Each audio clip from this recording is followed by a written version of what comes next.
அஸ்ஸலாமு அலைக்கும் வரஹ்மத்துல்லாஹி வபரகாத்துஹு. புத்தாடை அணியும் பொழுது நம்ம ஒரு தனியான துவா செய்வோம் இல்லைங்களா? ஆனால் புத்தாடை அணிபவரை பார்த்தா அவருக்காக ஸ்பெஷலாக ஒரு துவா நம்மளுடைய மார்க்கத்தில் இருக்குது. அல்ஹம்துலில்லாஹ். எவ்வளோ ஒரு சிறந்த விஷயம் பாருங்கள். பிறருக்காக நல்லதை யோசிக்கிற மார்க்கம் நம்மளுடைய இஸ்லாத் மார்க்கம். நம்ம இஸ்லாத்தில் இருக்கோம்னு நினைக்கும் போதே கண்டிப்பாக ரொம்ப ரொம்ப ரொம்ப சந்தோஷப்படக்கூடிய ஒரு விஷயமா இருக்குது. ஹஸரத் அபு நர்ரா ரஹ்மத்துல்லாஹி அலைஹி அவர்கள் கூறுகிறார்கள், ஸஹாபாக்கள் புத்தாடை அணிந்திருப்பதைக் கண்டால் அவர்களுக்கு இந்த துஆ கூறப்படும்.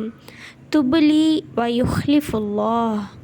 துபு சொல்லும்போது ஒரு சின்ன அசைவு கொடுங்க. ஏன்னா பா மேல சுக்குன் இருக்குது இல்லைங்களா? சின்ன துவா தான், இன்ஷால்லா அதை கொஞ்சம் தஜ்வீதாக கற்றுக்கலாமே. துபுலி வ யுஹ்லிஃபுல்லாஹ். அல்லாஹ் வல்லினம்.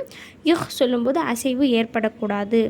அணிந்து பழையதாக ஆக்குங்கள், இன்னும் அல்லாஹ் உங்களுக்கு பரக்கத்தை வழங்குவானாக.